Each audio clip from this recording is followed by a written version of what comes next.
Bonjour à tous, j'espère que vous allez excellemment bien. Aujourd'hui on se retrouve pour parler cyclisme, pour faire les deux dernières vidéos de ce Giro 2024. On va commencer par cette première vidéo. Il y aura une autre qui sortira un petit peu après, après on fera le bilan, le conseil de classe un petit peu des différentes équipes au départ de cette épreuve. Et puis là on va commencer par mon bilan personnel de cette course, mon bilan par rapport au spectacle, au parcours, aux problèmes d'organisation, au bilan des Français. Voilà les choses que j'ai retenues, les éléments que j'ai retenus de ce Tour d'Italie 2024. N'hésitez pas à vous abonner à la chaîne, à réagir dans les commentaires, à mettre un pouce bleu, à partager la vidéo sur les réseaux sociaux, notamment auprès de vos proches. Si vous pensez que ça peut les intéresser, dans les commentaires, n'hésitez pas à me dire qui vous a plu, qui vous a déçu. EPS 2.0 sur les plateformes de podcast, TikTok, les shorts juste après l'arrivée des grandes compétitions. En ce moment, c'est calme, mais ça va reprendre.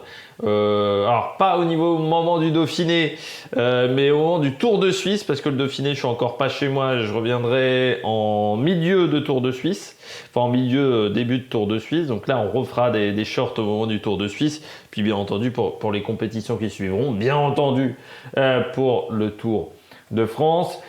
Si vous avez les moyens et que vous voulez soutenir mon travail, vous pouvez faire un super thanks et je remercie les gens qui le font. Et puis, n'hésitez pas à rajouter la petite cloche, comme ça vous êtes au courant des dernières vidéos qui sortent sur la chaîne. Et puis, plus vous cliquez rapidement sur une notification, plus la vidéo est mise en avant par YouTube, même si en ce moment je sais que c'est un petit peu compliqué et que ça va être encore le cas pendant le Dauphiné au niveau de la mise en ligne des vidéos. Parce qu'encore une fois, je ne suis pas chez moi, je fais en ce moment d'autres choses. Je ne regarde parfois les courses avec un petit peu de retard.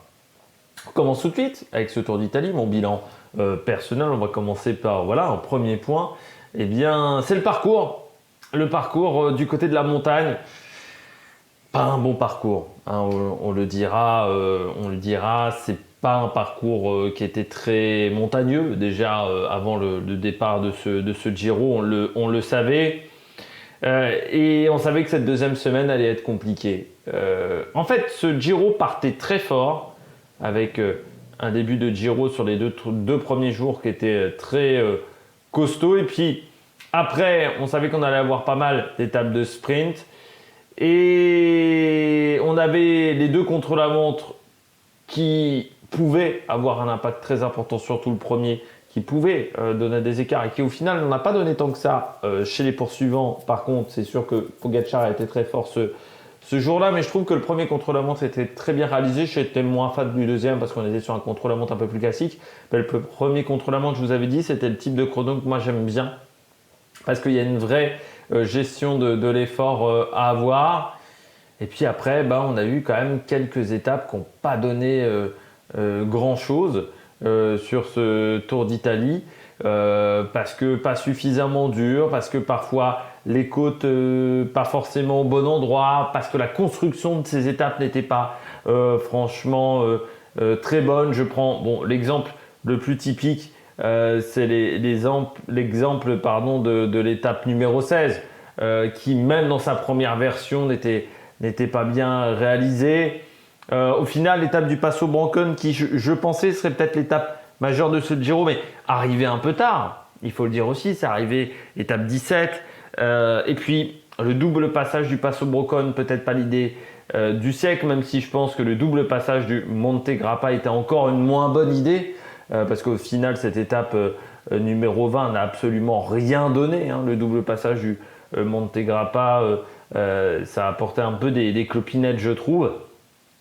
Certains trouvent que j'en fais un peu trop sur le parcours. C'est pas le seul problème de ce Giro, mais c'est vrai que les étapes de montagne, il y en a beaucoup qui ont été mal conçues. Puis surtout, on avait très peu d'enchaînement de cols.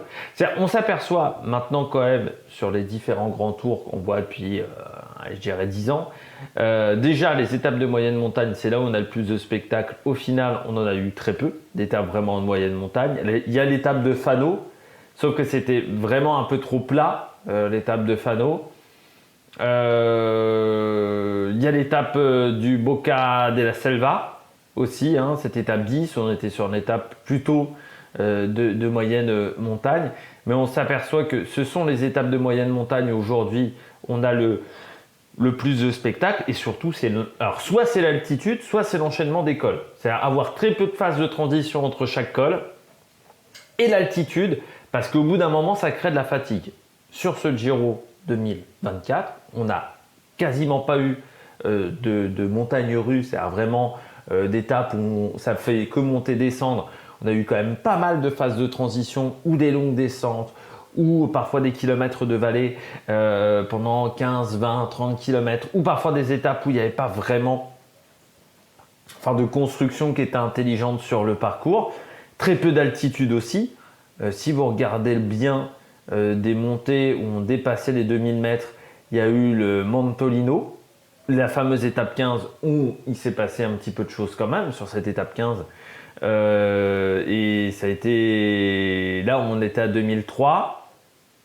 Il y a eu le Passo Selva où on était à 2239 et c'est tout. Même les montées à plus de 1008, au final, eh bien, il y en a deux. Il y a le Passo Rollet sur cette étape du Passo Brocone. Donc là, il y en a deux. Il y a le Montolino toujours et le Mortirolo. Ah oui, et puis le Passo del Foscagno, on va dire, qui était la suite du Motolino. Je vais compter, voilà, mais 3 jours-là, 2 d'un autre jour. Et puis Europa qui devait être aussi, je ne sais même pas si Europa c'est 1008. Je suis en train de me dire. Europa, non, c'est 1000 mètres d'altitude. Donc là, on a eu quand même 5 montées au-dessus de 1008, si je compte bien. C'est faible pour un Giro. Et on sait que l'altitude, c'est ce qui crée de la fatigue aussi. Donc vous n'avez pas d'altitude, vous n'avez pas d'enchaînement de col. Pour créer du spectacle, c'est difficile quand même. Ça devient très complexe. Il y a des étapes qui sont mal conçues également au niveau spectacle. Je pense les Strade Bianche. Elle est mal conçue. Les chemins blancs, ils étaient assez loin de l'arrivée. C'est presque la dernière montée c'était la montée du Rapolano qui a créé le spectacle. Voilà. Et c'est l'échappée où on a eu du spectacle. Mais entre les leaders, il ne s'est rien passé parce que c'était pas très intéressant, pas très attractif pour les leaders. Je pense à d'autres journées où ça s'est concentré sur une course de côte pour les leaders. Il a manqué des enchaînements de col, il a manqué, je pense, de la réflexion également. C'est-à-dire, l'étape du Monte Grappa, c'est le même exemple que le double passage du Mont Ventoux. Sur des longs cols, on sait que les doubles passages, c'est pas intéressant sur les longs cols parce qu'il ne se passe pas grand-chose. C'est pas intéressant aussi si la descente n'est pas hyper technique. La descente du Monte Grappa, c'est pas la descente la plus technique au monde. En finale, j'ai eu l'impression de revoir la fameuse étape du double passage du Mont Ventoux qui n'avait absolument rien apporté. Alors là encore, on a eu le Show Pogačar. Heureusement presque qu'on a eu le Show Pogačar pour avoir un petit truc à dire sur cette étape-là, mais c'était pas suffisant. Par contre, au niveau du parcours, autant j'ai été déçu par les étapes de montagne, par les étapes qui devaient donner du spectacle, sauf le contre-la-montre que j'ai trouvé. Le contre-la-montre et le parcours, je trouve, de l'étape même l'étape du Montolino, il y a un défaut pour moi, c'est que vous avez une transition entre le San Zeno et le Mortirolo. Vous avez ces 40 bornes, même plus que 40 bornes, 50 km où il ne se passe pas grand-chose, quoi. Il y a trop de transitions sur cette étape-là. Moi, j'ai bien aimé le contre-la-montre en bosse. Les 2 premières étapes du Giro, que j'ai trouvé très intéressantes et bien conçues. Au repas, parce qu'il y avait pas mal de petites bosses sur la fin de journée. Encore une fois, un enchaînement de col. Et puis à l'étape de Turin, parce qu'on sait qu'autour de Turin, quand on passe par le Colle della Maddalena, ce col-là est pas évident et il y a du pourcentage. Mais c'est vrai qu'il y a pas mal d'étapes où je trouve qu'au niveau montagne, ça manquait. Par contre, le propos à nuancer. Donc déjà, le contre-la-montre en bosse, je trouve qu'il est réussi. Et au niveau du parcours, les étapes pour sprinteurs. Parce que, notamment en première semaine, sur ces étapes de sprint, je trouve qu'il y a d'excellentes idées, notamment Fossano avec ses petites bosses dans le final.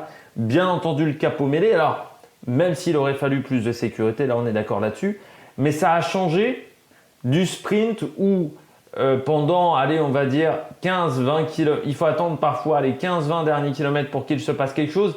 Et la chose qu'il se passe, c'est la bagarre entre les différents trains.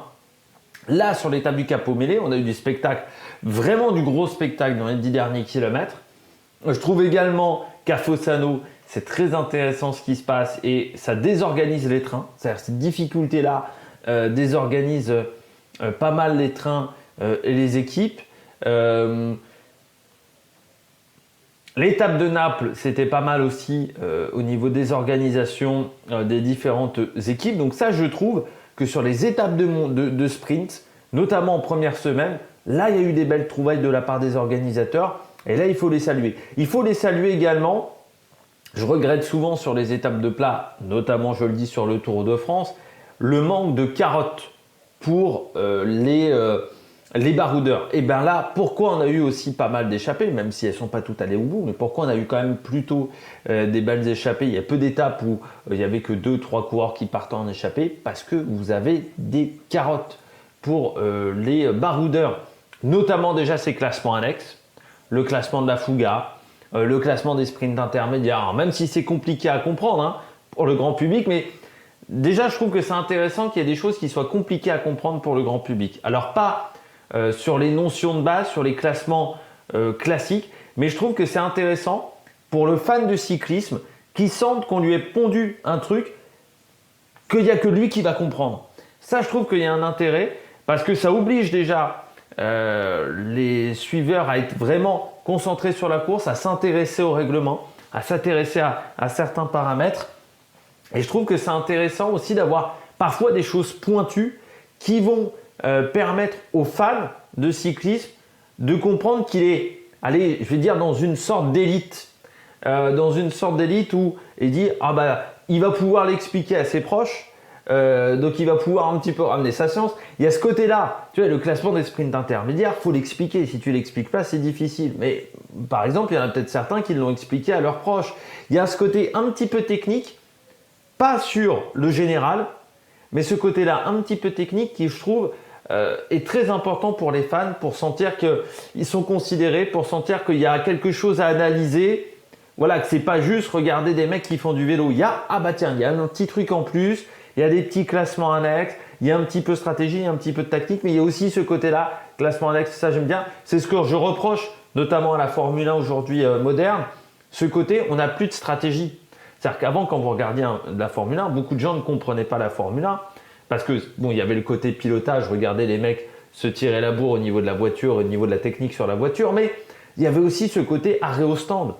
Pourquoi il y a un coureur qui va mettre un peu moins d'essence, mais qui va faire 2 arrêts, 3 arrêts? Ça, on ne l'a plus parce qu'aujourd'hui en Formule 1, vous n'avez qu'une seule stratégie qui est la bonne. Les autres sont mauvaises. Avant, vous aviez parfois 2 stratégies, 3 stratégies. Ça pouvait correspondre à une équipe, ça pouvait ne pas correspondre à une autre équipe. Maintenant, ce n'est plus le cas. Et vous avez une bonne stratégie. Sinon, après, c'est compliqué d'être performant avec une autre stratégie. C'est ce qu'on retrouve en endurance, par exemple, où vous avez ces côtés-là stratégiques du côté des sports mécaniques. C'est ce qu'on a perdu du côté de la Formule 1. Bien, j'aime bien du côté du Giro cet élément un petit peu pointu qu'on n'a pas sur le Tour de France, parce qu'on n'a pas ces classements annexes.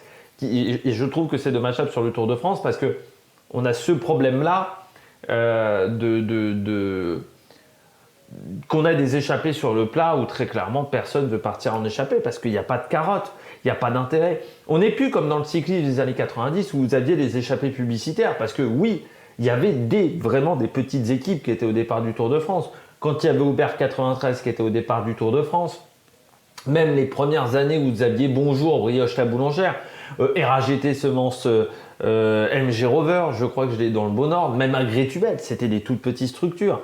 Maintenant, au niveau du Tour de France, les structures, les budgets minimums, c'est 10 millions d'euros. Il n'y a pas besoin de faire échappée publicitaire. Les enjeux sont trop grands pour qu'un sponsor se dise « Oh bah l'intérêt pour moi de ce Tour de France, c'est de faire des échappées publicitaires. » Non, l'objectif c'est d'avoir des résultats. Et pour avoir des résultats, bah, les échappées sur le plat, on sait très bien que ça ira pas au bout, au moins sur les 2 premières semaines. Donc on se concentre sur les échappées de troisième semaine et sur la montagne. Et ce qui fait que sur les étapes de plat, parfois on s'ennuie parce qu'il manque un petit truc à côté. Parce qu'il n'y a pas la possibilité d'aller chercher la victoire. Eh bien, je trouve qu'avec le Tour d'Italie, même si on sait qu'il n'y aura pas la possibilité d'aller chercher la victoire, il y a quand même la possibilité d'aller chercher un classement annexe. Et ça, c'est très intéressant. Et c'est ce qui fait qu'on a des échappées qui vont loin. Et puis, encore une fois, ces étapes de sprinter qui, je trouve, ont été bien conçues, surtout en première semaine. Alors après, on a eu en deuxième semaine des étapes un peu plus plates. Ça, il faut le dire, hein, je pense l'étape de Cento qui était complètement palate, Francavilla, Almare, même cette étape-là, parce qu'on avait le début de journée qui était très difficile au final. Donc non, je trouve qu'il y a, après la dernière partie de journée était très plate, mais la première partie de journée était compliquée. Je trouve que ces étapes de plat, on ne s'est pas forcément ennuyé, ou beaucoup moins ennuyé que prévu. Voilà, tout simplement sur ces étapes-là, avec ces étapes de sprint qui étaient intéressantes. Alors, on va revenir sur le gros problème de ce Giro 2024, c'est le manque de suspense. C'est le manque de suspense déjà du côté du classement général. On va revenir sur le classement général. C'est vrai que cette victoire de Pogačar laisse un goût amer. Un goût amer. Il y a un peu de frustration avec sa victoire de Pogačar. Certes, on savait au départ de ce Giro que Pogačar, il avait une marche sur ses adversaires. On savait qu'il avait une marche sur ses adversaires. Mais je me disais, certes, Pogačar a une marche sur ses adversaires, mais on va peut-être quand même avoir des coureurs qui vont tenter des choses. Or, quand tu regardes bien, qui a tenté vraiment des grosses manœuvres? Il y a eu un peu Romain Bardet, mais il était déjà un petit peu loin en général. Au final, tes trois poursuivants, même, le top 5, si on regarde le top 5, c'est-à-dire le top 5, tu as donc Pogačar, Daniel Felipe Martinez, Geraint Thomas, Ben O'Connor, Tiberi. Sur ces quatre-là, si on enlève Pogačar, sur ces quatre-là, qui a vraiment lancé des grosses hostilités? Qui a tenté une attaque sur Pogačar? Qui a tenté vraiment de dynamiter la course? Pas grand monde. Si vous prenez le top 10, bon, il y a eu quelques tentatives. Il y a eu Storer sur une journée, Bardet, mais on est quand même sur des coureurs qui étaient plutôt sur les dernières places du top 10. Si on regarde vraiment les gros leaders, personne n'a vraiment voulu lancer des grosses hostilités, faire le spectacle. C'est pour ça qu'on s'est un petit peu ennuyé, notamment sur la troisième semaine. Troisième semaine, c'est vrai que pour moi, elle n'était pas très passionnante. Et pourquoi on s'est ennuyé? Parce qu'il n'y avait pas l'objectif chez certains coureurs de faire du spectacle. Geraint Thomas, Daniel Felipe Martinez, au final, ils ont suivi. Je pense que dans 3-4 ans, on ne se souviendra même plus qu'ils ont fait peut-être podium. S'il n'y a pas d'autres résultats qui viennent après, Geraint Thomas, en plus, ça fait 2 années qu'il fait un peu podium de la même manière sans avoir fait des grandes attaques, des grandes hostilités. Bon, Daniel Felipe Martinez, c'est un petit peu différent, mais est-ce qu'on se souviendra des coureurs sur le podium de ce Giro? Pas forcément.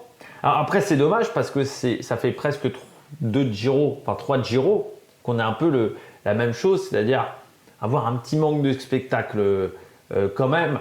En 2022, au moins on avait eu du suspense. 2023, on avait eu du suspense aussi jusque dans les derniers jours.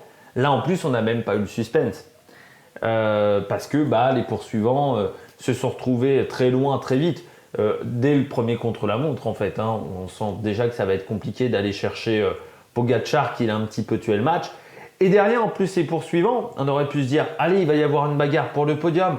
Allez, il va y avoir même pas en fait de bagarre pour le podium parce que Ben O'Connor était un petit peu malade, donc il s'est retrouvé assez rapidement 4e homme. Que Tiberi n'était pas en mesure véritablement ou qu'il n'osait pas véritablement menacer Geraint Thomas et Daniel Felipe Martinez. Et surtout, le problème de Tiberi, c'est qu'il perd d'entrée 2 minutes 30 avec son problème de changement de vélo. Qu'on perd également Kian Uijtdebroek au bout de 10 jours de course. Et peut-être que Kian Uijtdebroek aurait peut-être tenté des choses et essayé d'animer un petit peu, mais il y aurait peut-être eu une bagarre du maillot blanc qui aurait déclenché des hostilités pour le reste de la course. Sauf que là, Rensman, il était dans un rôle d'équipier pour Geraint Thomas, donc il ne s'est jamais concentré sur le maillot blanc. Donc il n'y a même pas eu cette bagarre-là au niveau général pour le maillot blanc. Et on s'est un petit peu ennuyé. Et ce qui fait que Pogačar, certes, il gagne, mais il y a eu de l'ennui.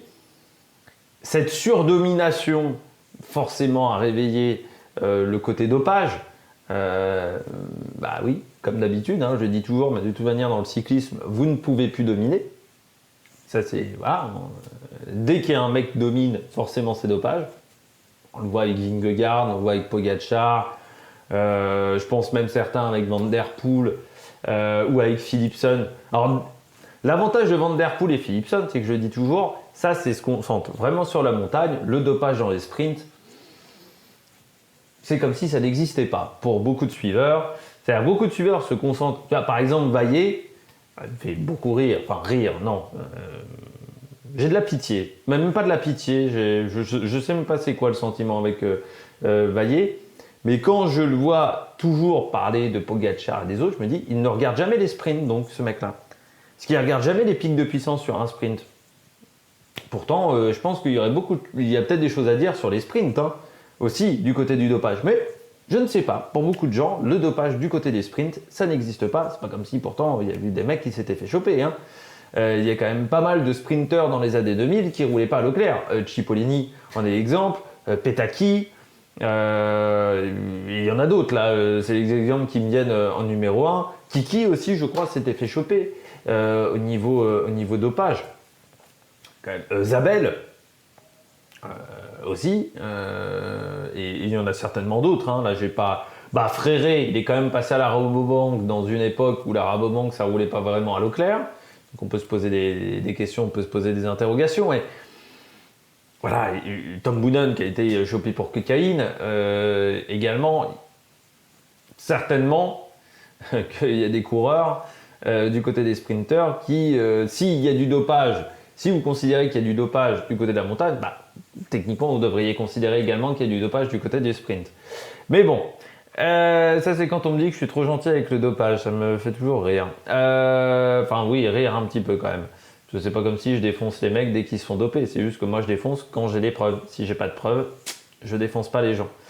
Par gratuit. Et là, par exemple, du côté du sprint, je me dis que les gens qui ont des doutes et qui expriment leurs doutes à chaque fois aux yeux de tout le monde, ils devraient avoir aussi des doutes du côté du sprint. Tu peux pas avoir des doutes que du côté de la montagne, que du côté des coureurs étrangers, enfin de certains pays. Non, si tu exprimes des doutes sur tout le monde.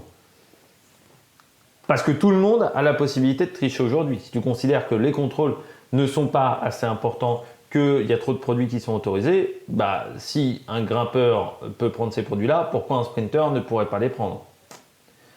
Voilà. Et un sprinter qui a moins de fatigue, t'as beau me dire, oui, mais c'est parce qu'un sprinter, c'est pas les mêmes qualités physiques qu'un grimpeur. Oui, mais un sprinter qui prend des produits pour être moins fatigué, eh bien forcément en troisième semaine, il est plus fort que ses adversaires qui n'ont pas pris ces produits-là. Wally. Donc si, ça a un impact sur les sprints, les produits dopants.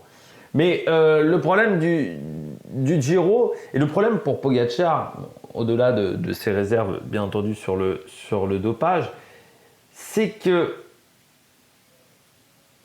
il a jamais été menacé, Pogačar. Et à vaincre sans périr, on triomphe sans gloire. C'est un peu le problème de Pogačar sur ce Giro.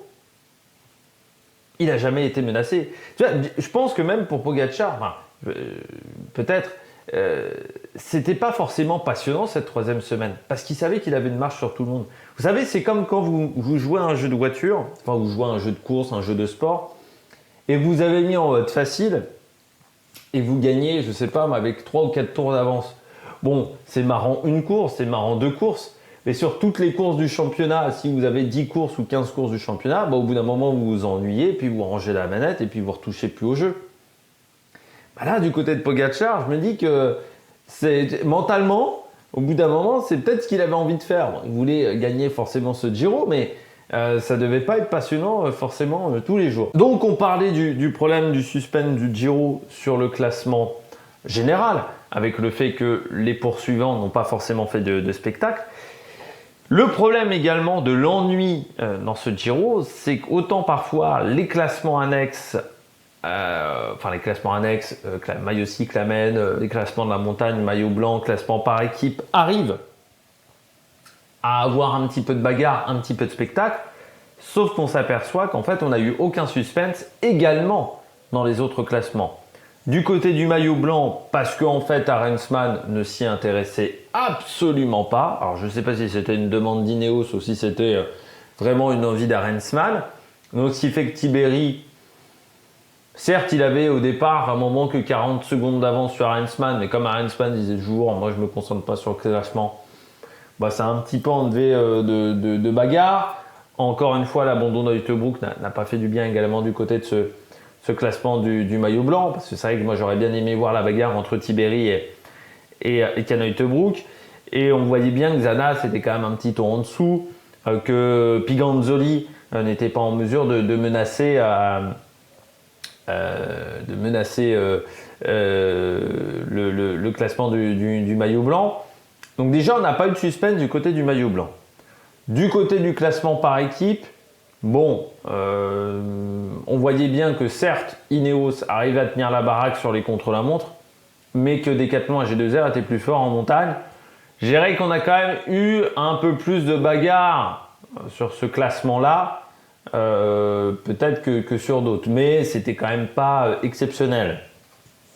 Sur le maillot cyclamen, Milan a été très régulier. Et surtout ses adversaires ont fait des erreurs en deuxième semaine. Il y a eu des Merlier, il y a 2 sprints où il est déclassé. Caden Groves, même s'il prenait les points sur les Intergiro, sur les sprints intermédiaires, comme il avait quand même du mal à faire mieux que podium, au bout d'un moment tu avais un écart de points qui s'est creusé avec Jonathan Milan. Et puis même Caden Groves, il y a un sprint où il se rate complètement, il fait 15e. Le même sprint où Merlier se rate, ou le sprint où Agnolowski fait 2. Et ça a coûté beaucoup de points. Et Milan, à ce moment-là, il se prend un petit pactole d'avance en termes de points qu'il va garder jusqu'au bout. Parce que déjà qu'il avait une petite marge, là il se retrouve à avoir 120 points, 130 points d'avance. Et ensuite, même si Merlier revient bien sur la fin avec 2 victoires, eh bien ça n'est pas suffisant pour aller menacer Milan, parce qu'à chaque fois, Milan, sur ces sprints-là, il finit 2e. Là encore, on a eu une domination de Jonathan Milan. Peut-être que Olaf Koy aurait réussi à reprendre des points, mais il avait aussi du retard, Olaf Koy. Peut-être qu'aussi, si Olaf Koy avait continué ce tour d'Italie, en fait, les points se seraient dispatchés entre les différents adversaires de Milan, et que Milan aurait pu conclure même ce classement plus tôt. Et puis, du côté du classement de la montagne, alors on a eu une bagarre entre Pellizzari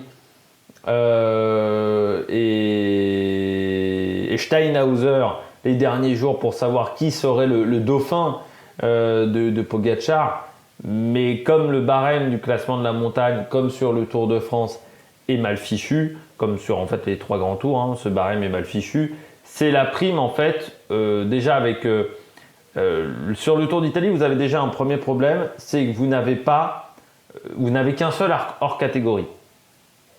Le Chimacopi est le seul hors catégorie.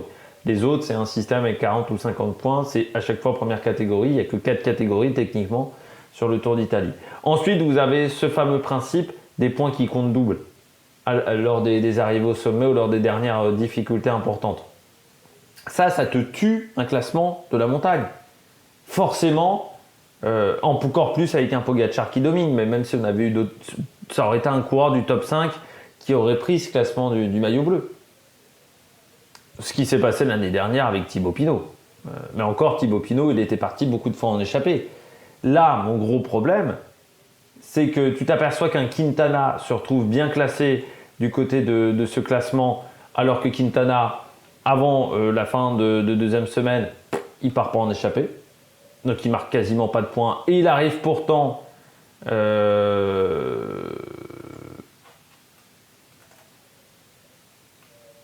Quintana à être 4e de ce classement de la montagne, et qu'à l'inverse, Même Julien Alaphilippe, qui a pris un peu plus d'échappées, mais qui n'en a pas fait un objectif de ce classement de la montagne, se retrouve 5e sans forcément avoir combattu. Daniel Felipe Martinez, c'est un petit peu pareil. En fait, le seul qui voulait presque faire le match pour le classement du maillot bleu, au final, il finit 7e. C'est pour vous dire qu'aujourd'hui, le barème, il n'est pas bien fait. Parce qu'en fait, alors il y a Pellizzari également qui l'a voulu sur la fin, mais même au départ, ce n'était pas forcément un objectif. Lui, il voulait gagner une étape et puis après, il s'est dit, bon, je suis plutôt bien classé. Mais tu t'aperçois quand même que le maillot bleu, eh bien, si tu essayes, en fait, c'est presque par hasard que tu commences à réfléchir au maillot bleu. C'est pas un objectif au départ en soi, c'est par hasard. Allez, c'est parce qu'il y a des circonstances des courses qui vont faire que tu vas te retrouver en tête et que tu vas accumuler les points. C'est ce qui s'est passé pour Pellizzari, c'est ce qui s'est passé pour Steinhauser, pour Quintana, pour Pogacar. C'était pas forcément l'objectif de départ à chaque fois le maillot bleu. C'est quand même un petit peu dommage que ce classement de la montagne, que ça soit sur le Tour d'Italie, sur le Tour de France, sur la Vuelta, ne soit plus un objectif parce qu'il n'est plus accessible forcément pour les baroudeurs. Je dis pas les gros baroudeurs, je dis pas les Anthony Charteau, mais en fait, il faut être dans le top 5, dans le top 6 des meilleurs grimpeurs pour le remporter aujourd'hui. C'est très compliqué pour un mec à la Richard Virenque, on va dire, d'aller chercher ce type de classement. Parce que Richard Virenque, il ne faisait pas partie des 5 ou 6 meilleurs grimpeurs d'un Tour de France. Il était plus loin dans ce classement. Mais il pouvait jouer, il pouvait le remporter. Et puis, il y avait une stratégie. Là, le classement de la montagne, moi, je m'en tape le coquillard.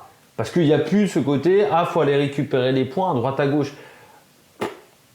Alors Ciccone, on avait fait un objectif, mais les 3/4 du temps, le classement de la montagne, sur les grands tours depuis 10 ans, mais j'en ai rien à foutre. Mais vraiment, j'en ai rien à foutre.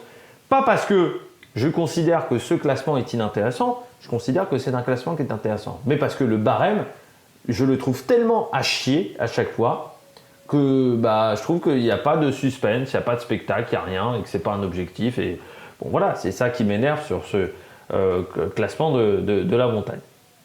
Donc voilà, le problème aussi du suspense sur ce Giro, c'est qu'il n'y a pas eu beaucoup de suspense dans les autres classements. On passe du côté d'un autre élément que je retiens, eh bien les jeunes coureurs. Et oui, les jeunes coureurs ont été performants sur ce Tour d'Italie. Je pense tout bonnement déjà à Giulio Pellizzari, qui certes a eu du mal à démarrer la machine sur les 10-15 premiers jours de course, mais qui finit extrêmement fort avec une 2e place au Montepana, une 6e place à Bassano del Grappa, également 3 échappées sur cette semaine, alors que c'est vrai que sur les 15 premiers jours de course, c'était quand même très léger ce qu'il avait réalisé. Mais ça, c'est intéressant. Et puis, je voudrais également parler du petit Piganzoli. Certes, ça a été un petit peu plus discret. Piganzoli, il finit quand même 4e du classement des jeunes à 20 minutes. Piganzoli, alors il souffre un petit peu à Bassano del Grappa, à Piganzoli, mais il a été plutôt régulier. Voilà, il a essayé de faire son trou. C'est un coureur qui n'a que 21 ans. Là, on est quand même, quand on parle de Pellizzari et de Piganzoli, c'est quand même vraiment la toute nouvelle génération de coureurs italiens. On parle quand même de coureurs qui sont extrêmement jeunes, qui doivent encore se former, qui manquent encore d'expérience. Mais je trouve que ce sont des coureurs qui ont plutôt bien matché. On parle de Pellizzari chez Red Bull. Davide Piganzoli, pour l'instant, on n'en parle pas, mais ça m'étonnerait qu'il reste chez Polti Cometa très longtemps, parce qu'il fait quand même 13e du général. Aussi, Piganzoli à 21 ans. C'est passé un peu inaperçu, mais c'est quand même très fort. N'oublions pas également dans les coureurs Alex Baudin, qui a porté le maillot blanc pendant 10 jours, qui a été intéressant pendant une quinzaine, jusqu'au 2e contre la montre, et puis ensuite qui a souffert sur cette dernière semaine, mais qui prend quand même une 4e place sur la première étape. Donc ça, c'est quand même très bien, et ça, c'est également à seulement 23 ans, et il vient d'avoir ses 23 ans lors de cette fin de Giro. Bien entendu, Valentin Paré-Peintre, qui remporte une victoire d'étape, qui fait 16e du général, 2e à Bassano del Grappa, en accompagnant également Ben O'Connor, 10e au Montepana. Enfin voilà, il y a quand même des très bons résultats en sachant qu'il n'était pas leader de son équipe, qu'il n'était pas là en tant qu'équipier. Donc du côté de Valentin Paré-Peintre, c'est un très bon résultat. Bien entendu, la victoire d'étape de Georg Steinhauser, lui aussi, qui a été très bon pendant ces 3 semaines de compétition, qui remporte une victoire d'étape, mais lui aussi qui finit très fort, avec 2 troisième places à Sappada et au Montolino. Donc ça, c'est un très bon résultat pour le jeune Allemand. On s'aperçoit quand même qu'il y a beaucoup de jeunes coureurs qui ont réussi à obtenir des résultats, qui ont réussi à être présents. Luc Plapp aussi, qui est pas très vieux. Pelayo Sanchez aussi, qui remporte une étape. Luc Plapp, 23 ans. Donc toute cette génération née après 2000, ça a été du très très très costaud sur cette semaine de compétition. Ça a été du solide. On a même vu à Rensman aussi, pour les coureurs un petit peu plus âgés, qu'on a vu quand même bien aider Geraint Thomas, faire du gros travail pour aider Geraint Thomas dans un rôle d'équipier. Enfin, je trouve que c'est là où on voit que le cyclisme évolue également. C'est qu'avant, pour les jeunes coureurs, parfois les grands tours, c'était compliqué parce que la marche était parfois haute et on s'aperçoit que ça devient de moins en moins compliqué quand on voit Kian Uijtdebroeck sur la Vuelta et même sur ce début de Giro. Quand on voit même, je pense, un Lenny Martinez qui avait quand même pris le maillot rouge l'année dernière sur la Vuelta.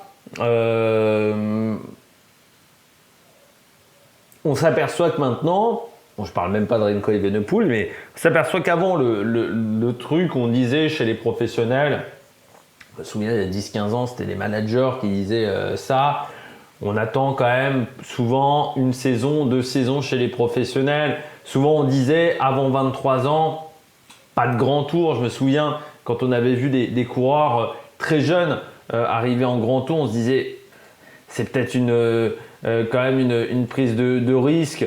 Je me souviens notamment du côté des coureurs français, d'un Elie Gebert qui avait fait son premier Tour de France. Je sais pas, il devait avoir 20 ans. On disait est-ce que c'est vraiment judicieux? Voilà, c'était en 2017 le premier Tour de France d'Elie Gebert. En 2017, oui, il avait 22 ans. Et encore, 22 ans maintenant, c'est presque vieux. Mais c'est vrai que pendant très longtemps, on disait est-ce que c'est judicieux d'arriver sur les grands tours jeunes, avec peu d'expérience? C'est des courses qui sont difficiles physiquement. On pensait que ça pouvait nuire à la progression, à la courbe de progression des coureurs. Aujourd'hui, tu t'aperçois que à 20 ans, 21 ans, les coureurs, ils ont déjà un petit bagage qui est suffisamment bon pour être performants sur 3 semaines de course. Et ça, c'est la vraie différence par rapport à il y a 10 ans. Je crois que le cyclisme a énormément évolué sur la transition entre, encore une fois, les catégories junior espoir et la catégorie élite, alors qu'avant, c'était quand même très compliqué dans ce domaine-là. On continue. Autre point, on parlait de Valentin Paré-Peintre, d'Alex Baudin, le très bon bilan des Français. Très bon bilan des Français avec 3 victoires d'étape, avec 3 coureurs différents. C'était pas arrivé depuis les années 80, à une époque où la France dominait beaucoup plus le cyclisme. Ce qui est intéressant, c'est de voir qu'on est aussi sur 3 coureurs à des moments de carrière qui sont différents, à des âges également un petit peu différents. Valentin Paré-Peintre, jeune coureur qui, depuis l'année dernière, progresse énormément, qui là vraiment explose cette année au niveau World Tour, au niveau vraiment des courses de très haut niveau.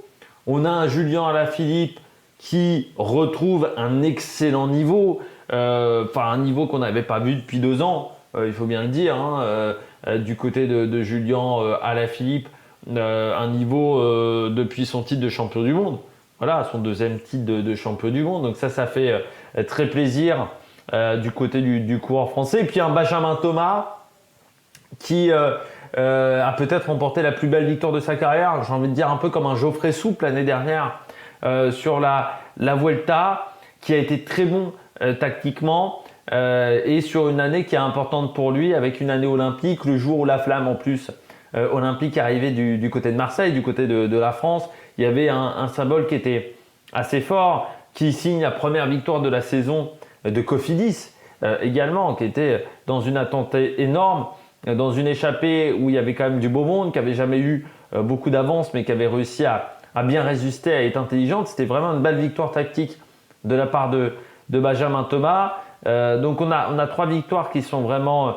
parce que même Valentin Paré-Peintre a été très fort. Et puis on a Romain Bardet qui arrive quand même à faire un top 10 au général, même si ça a quand même été un Tour d'Italie qui a été poussif. On a senti qu'il n'était jamais dans le bon timing, que la préparation n'était pas idéale. Alors c'est vrai que cette année, il décide également de doubler le Tour de France. Est-ce que c'est ce qui a fait que sa préparation n'a pas été optimale? Mais on a senti que c'était pas le bon timing. Déjà, j'avais un peu ce sentiment-là pendant le Tour des Alpes. J'avais ce sentiment qu'il était 5e et qu'il en manquait un petit peu. Il y avait eu cette 2e place sur l'Èche-Bastogne et je m'étais dit ce sentiment-là était peut-être faux, je me suis peut-être planté. Et puis bon, il y a ce début de Tour d'Italie où il tombe malade, donc peut-être un peu trop de fatigue. Ensuite, il retrouve des bonnes allures, notamment sur le contre-la-montre. Mais dès qu'il y a eu des étapes un petit peu difficiles, il avait quand même du mal à suivre les meilleurs du côté de Romain Bardet. Donc là, c'est un petit peu dommageable. Du côté des sprints, on a eu Hugo Hofstetter du côté des Français. Il y a une 5e place. Il n'était pas forcément prévu pour sprinter, Hugo Hofstetter. Après, je pense qu'il n'a plus forcément l'habitude de frotter, qu'il n'est plus non plus dans ses meilleures années peut-être de ce côté-là. Et puis oui, Alex Baudin, 10 jours en blanc. Alex Baudin, ça a quand même été du très solide de la part du coureur français sur ces 10 premiers jours de course. Ensuite, ça s'est vraiment étiolé sur la dernière semaine. Mais pendant 10 jours, 15 jours, c'était pas mal. Aurélien Paré-Peintre qui a eu également un gros rôle d'équipier autour de Ben O'Connor. Et puis Ewen Kosciu, alors qui n'a pas été récompensé de ses efforts, mais qui est parti très souvent en échappée, que moi je n'attendais pas forcément à ce niveau-là, à être capable de matcher avec des très bons coureurs dans les échappées. Ça, j'ai trouvé que c'était très intéressant du côté du coureur breton. Et ça, c'était du très solide. Donc, très bon bilan des Français. Du côté des équipes françaises, encore une grande performance de Decathlon AG2R récompensée par cette victoire du côté du classement par équipe, par une belle saison, même si encore une fois Ben O'Connor, je pense, aura des regrets, des frustrations. Mais on s'aperçoit que cette équipe a quand même été extrêmement forte.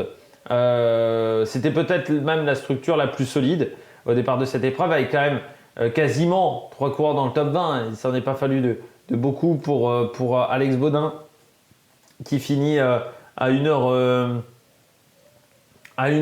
allez, à 1h, à 4 minutes quand même de Pozzo Vivo, mais ils en calent quand même 4 dans le top 30 du côté de cette formation. C'est, je crois, l'équipe qui… Parce que même UAE, je crois, ne fait pas aussi bien. Donc ça, c'est quand même très fort du côté de Decathlon AG2R qui confirme la lancée du très bon début de saison. C'est aussi une équipe qui est la 4e formation au niveau des points UCI remportés sur ce Giro. Donc c'est quand même des statistiques qui montrent bien que Decathlon a été extrêmement présent pendant cette épreuve. En plus, ils ont quand même 2 victoires d'étape, que ce soit avec Paré-Peintre, mais également avec Andrea Vendrame en échappée, qui a été également très intelligent. Donc ça a été une très belle compétition du côté de la Decathlon AG2R, mais qui a souvent été forte quand même sur cette épreuve. On a rarement été déçu sur le Giro par Decathlon AG2R. Je pense que c'est même la première formation qu'on a fait peut-être un objectif de cette épreuve. Eux, ils ont souvent un peu plus de mal, c'est sur la Vuelta. Mais sur le Giro, sur le Tour, ça a toujours été des objectifs pour Decathlon AG2R. Du côté des autres équipes françaises, Cofidis, c'est pas mal. Là encore, par rapport aux attentes qu'on pouvait avoir au début. Geschke qui finit 14, Benjamin Thomas qui remporte une victoire. Vous avez Agnoloski qui a été assez régulier du côté des sprints. Donc ça, c'est intéressant même si tous les coureurs n'ont pas été performants hein, chez Cofidis. C'est vrai que Oldani a été transparent, Ruben Fernandez a été peu présent, Nicolas de Beaumarchais et Thomas Champion ont un petit peu de mal. Alors Nicolas de Beaumarchais, c'était quand même pas évident aussi. C'est un coureur qui l'année dernière était chez Saint-Michel, Mavic Aubert 93, donc il se retrouve sur le Tour d'Italie sans s'être préparé, je pense, mentalement à cette possibilité-là. Par contre, bon, du côté de la Groupama, on a été assez transparent, il faut bien le dire. On n'a pas trouvé la solution du côté de cette équipe avec un Laurens Pitty qui était, je pense, plutôt sur la pente descendante au niveau de sa forme physique cette saison. Et puis Arkea, c'est vrai qu'en dehors des Wen Kostu, il y a eu cette 5e place de Jente Biermans, mais ça a été les seules satisfactions. Elle est un petit peu verrée, mais souvent à contre-temps quand même verrée. Sinon, pour le reste de l'équipe, ça a été pas forcément facile. Tu as une 5e place de Biermann, un top 10 pour Donovan Grondin. Et c'est l'équipe qui a marqué le moins de points sur cette épreuve. Donc voilà, ça a manqué un petit peu de réalisme voilà, pour cette formation. On termine avec le point qui fâche, comme d'habitude, le point organisation. Je trouve que ça a été folklorique, mais surtout en fait un sacré bordel. Hein. Folklorique, comme le dirait un petit peu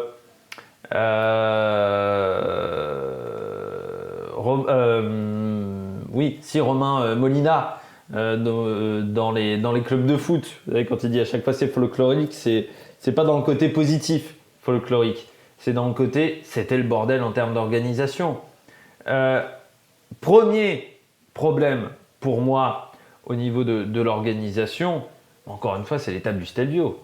Parce que les stades du Stelvio, c'est pas la première fois que ça arrive, déjà du côté du Stelvio, mais c'est pas la première fois que ça arrive, ces soucis de conditions climatiques, on le sait, le calendrier est comme ça, au moins jusqu'en 2026.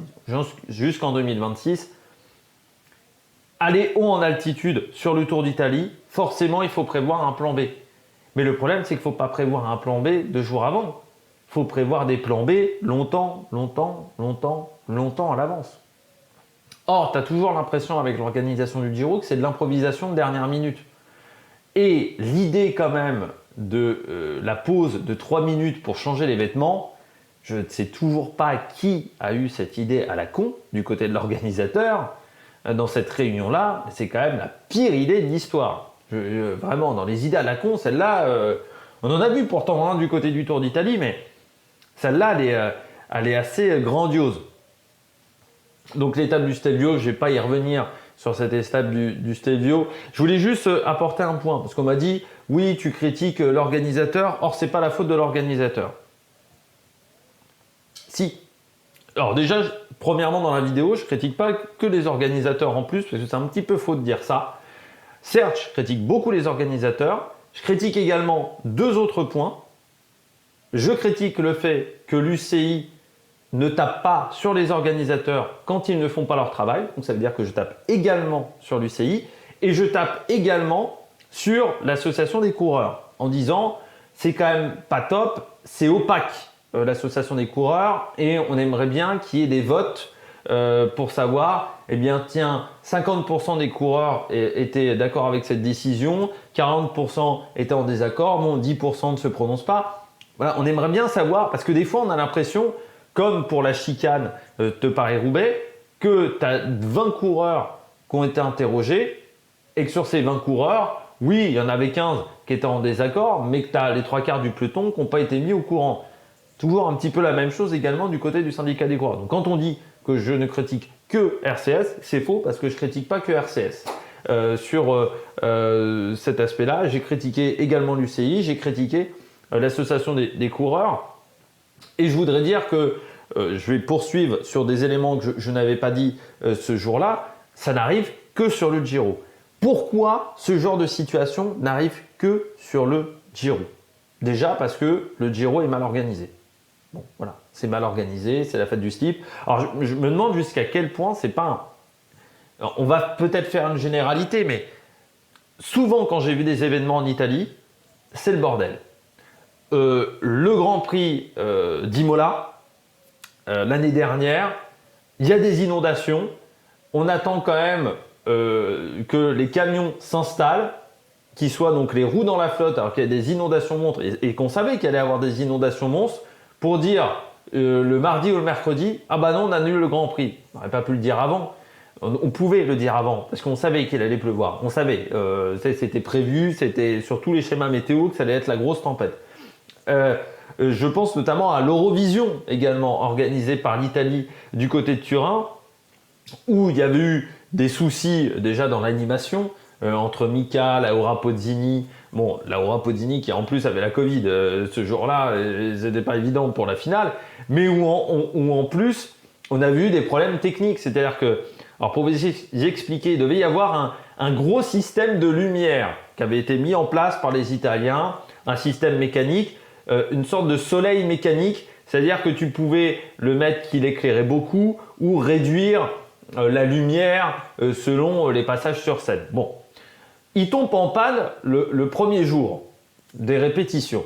Tu te dis, bon, premier jour des répétitions, le premier jour des répétitions, tu as encore 15 jours, tu as encore 10 jours avant la première demi-finale. Tu te dis, bon, on peut peut-être réparer. Et 15 jours avant la finale. Tu te dis, bon, c'est pas un problème.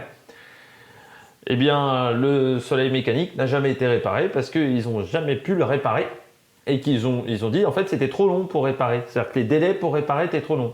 Je pense quand même que pour l'Eurovision, on aurait peut-être pu faire des efforts, mais non, c'était pas possible pour l'Eurovision. Et je me dis, quand je regarde de la télévision en Italie, là, je regarde de temps en temps, voilà, je tombe sur des programmes italiens, j'aime bien regarder des fois de temps en temps la télé étrangère, même si je ne comprends absolument pas l'italien. Et j'ai l'impression qu'à chaque fois que c'est le bordel, quand il y a des grands événements en direct, souvent ils font, là il y a quelques jours, la RAI a organisé un grand concert. On trouve que les émissions françaises, genre les Victoires de la musique ou les Energy Music Awards, c'est le bordel. Regardez une émission de la RAI musicale. T'as la moitié des sons, et pourtant c'est du playback musical. Et je pense même, parce que à un moment c'était Ricci et Proveri. Ouais, c'était Ricci et Proveri. Non, je sais plus. Ça, c'était l'année dernière, je crois, Ricci et Proveri. Ah non, c'était à San Remo. Ricci et Proveri, ça valait son petit pesant de cacahuètes. C'était un vieux groupe de l'époque de Ricci et Proveri qui chantait. Je suis quasiment sûr que c'était du playback, pas que musical, au niveau de la voix. Il y avait des larcènes de partout, ce qui est quasiment impossible. Normalement, quand c'est du playback, c'est une bande-son. Donc normalement, il ne devrait pas y avoir de larcènes. Il y a une chanteuse, la représentante de l'Italie à l'Eurovision, qui, à un moment, il lance une interview, l'animatrice, elle parle pendant au moins 1 minute, le micro est fermé.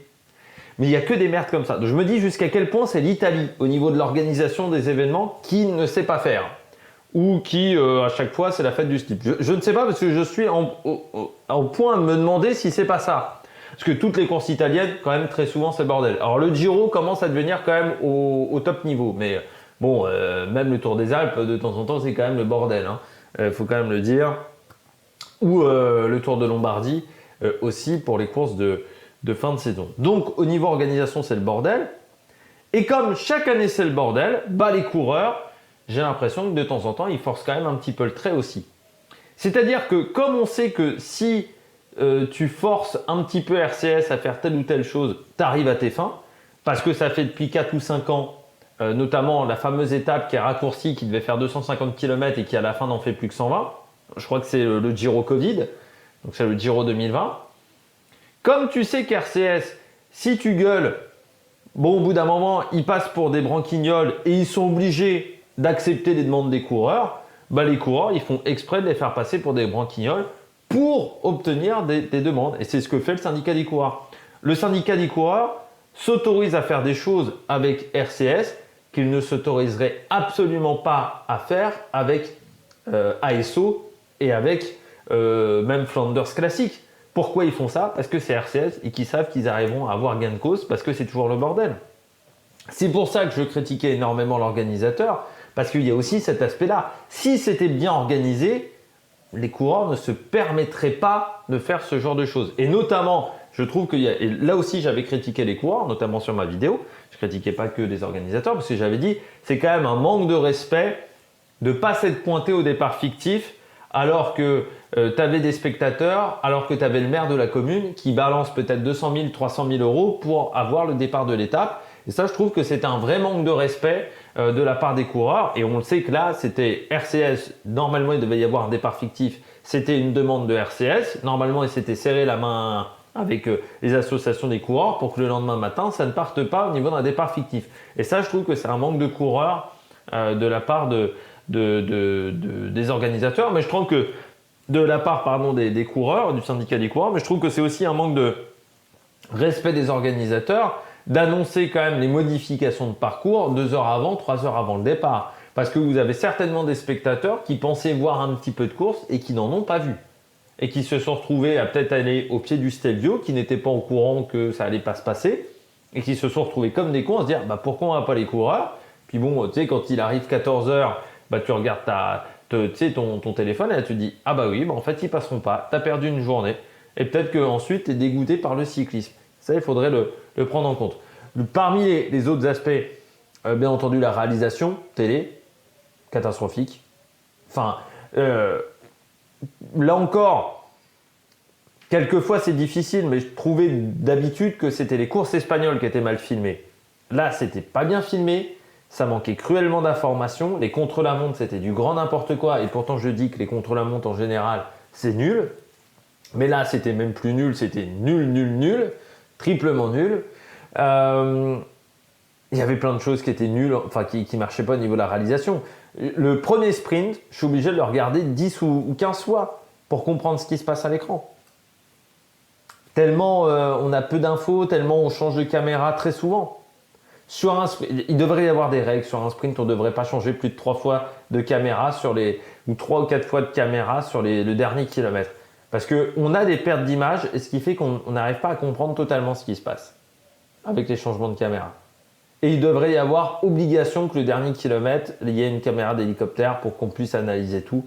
Parce que là, des fois, sur le Tour d'Italie, c'était le bordel au niveau des caméras d'hélicoptère. Alors, je peux comprendre quand il y a beaucoup de végétation, mais là, en plus, sur le premier sprint, c'était pas non plus impossible de voir ce qui se passait au niveau végétation et puis au niveau sécurité.